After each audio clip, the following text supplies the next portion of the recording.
Hello, friend. How are you? It is going to be Friday, right? Friday the 17th for our April activities, quilting activities, our April challenges. I'm Pat Sloan. How are you doing? I hope you're doing good. Hope you're weathering all of these changes and sort of coming into a new routine in your space, wherever that is. I know it's hard. It's hard for some of us. Some of our spaces and ways we have to change, but you can do it. You can do hard things. You really can. Yes. So we're going to challenge today. And on our calendar, which you can download below, is the topic of teachers.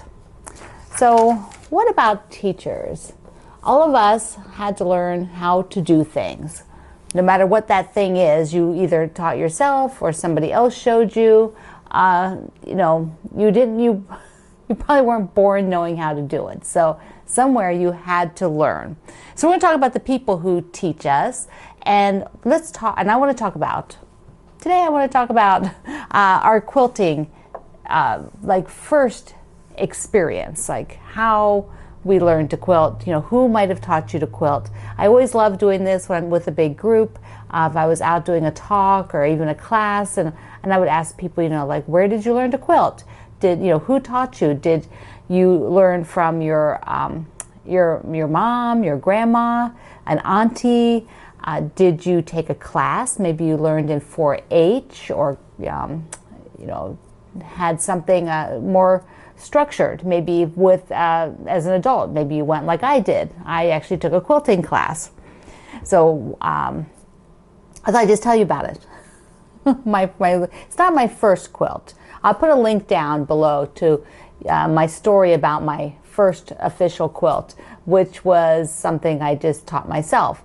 But years later, my friend that I worked with, Gwen, she said that, she thought I would really like to learn how to quilt. And I was like, I rolled, like, I don't think so. I remember the last, the one that I did. I was like, oh yeah, I did that once, But she took me to the quilt shop and she signed me up for the all by hand cardboard template Learn to Quilt class. And I actually have my quilt book, my first quilt book still. Ta-da! Quilts, Quilts, Quilts. It was a classic then. It's still available. It's still an amazing book. The authors, Diana McClung and Laura Nouns, I actually interviewed them a few years back, so it was really fun to talk to them. Laura's still somewhat active. I don't know now. A few years ago, she was still pretty active. She was still designing some patterns and had a blog. I don't know if she's still doing that. But Diana had retired.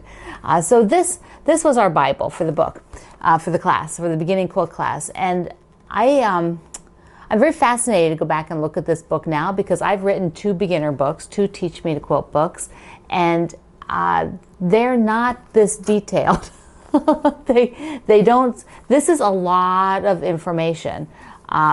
So to learn from it, there's, tons of full quilts. There are blocks like this that are not forgiving. You have to be fairly precise when you do these pyramid blocks.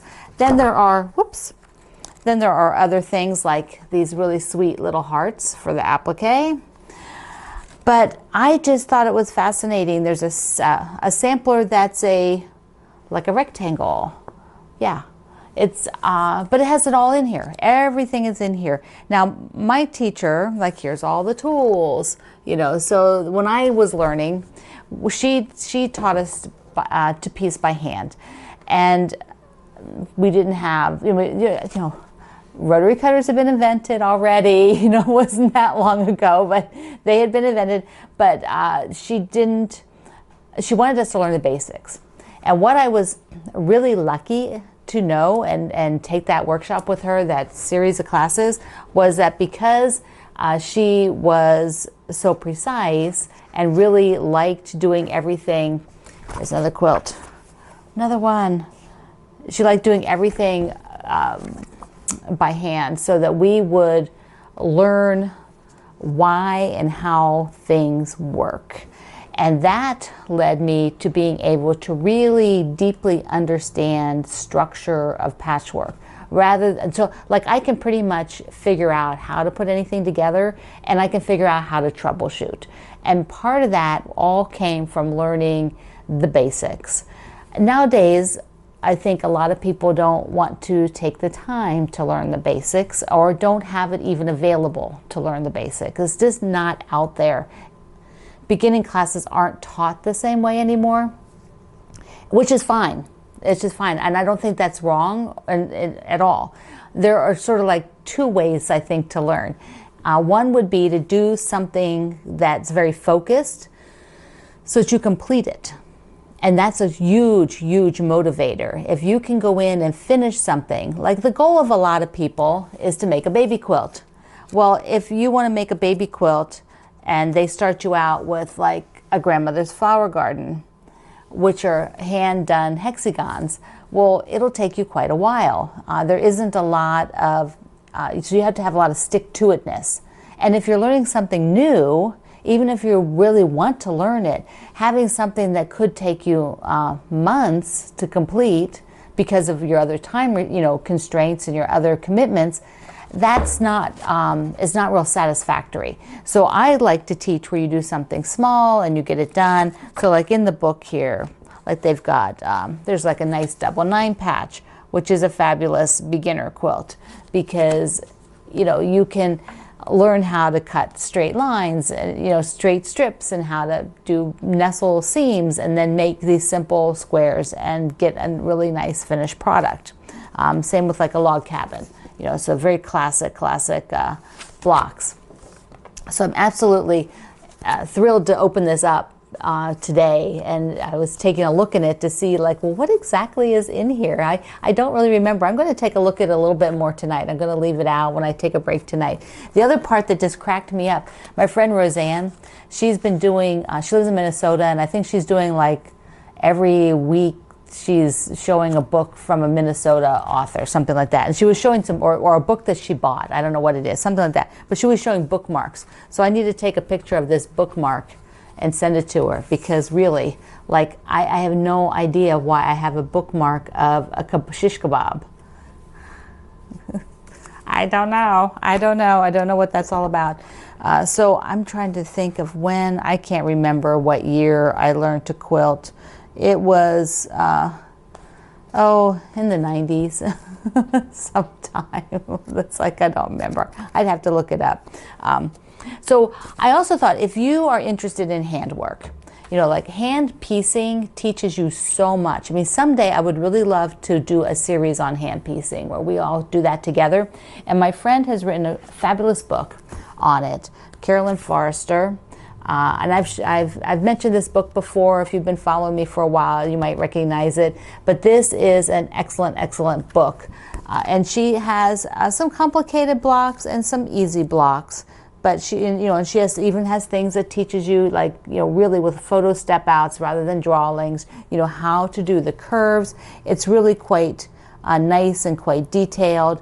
So like here is a really nice spool block, and you see the front and the back.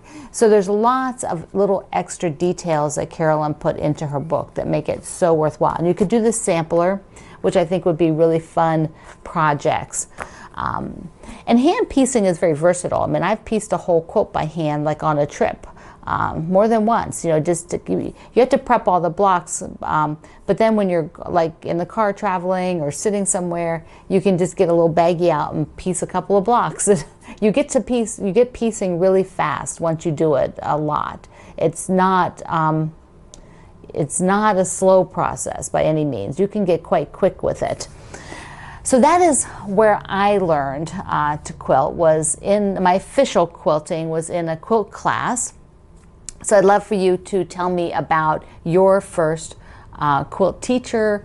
And if you can't remember that, or if somebody didn't teach you, maybe you taught yourself, then tell me about one of your favorite classes. That's the challenge today. What is one of your favorite teachers, and what did they teach you if you learned to quilt yourself? But I'd really like to know who taught you, if somebody did, like Grandma did, 4-H, tell me about it.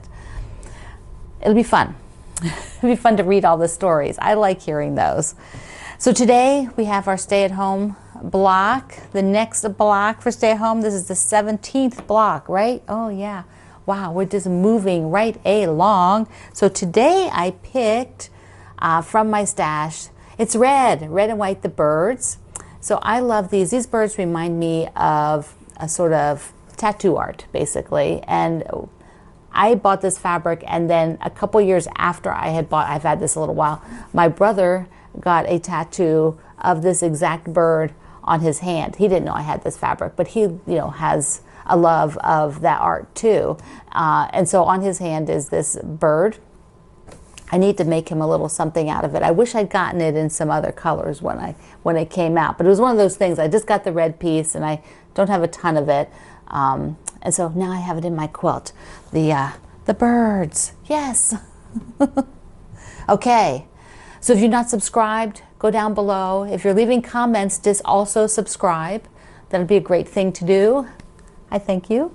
And thank you for using all my links. I've put the links below this video to those two books, both of these books. So if you're interested in looking at them, this is fabulous. So if you really want to teach yourself to hand piece, it is fabulous. And if you want to see my original book I learned to quilt from, and if you have that book, tell me. I'd love to know.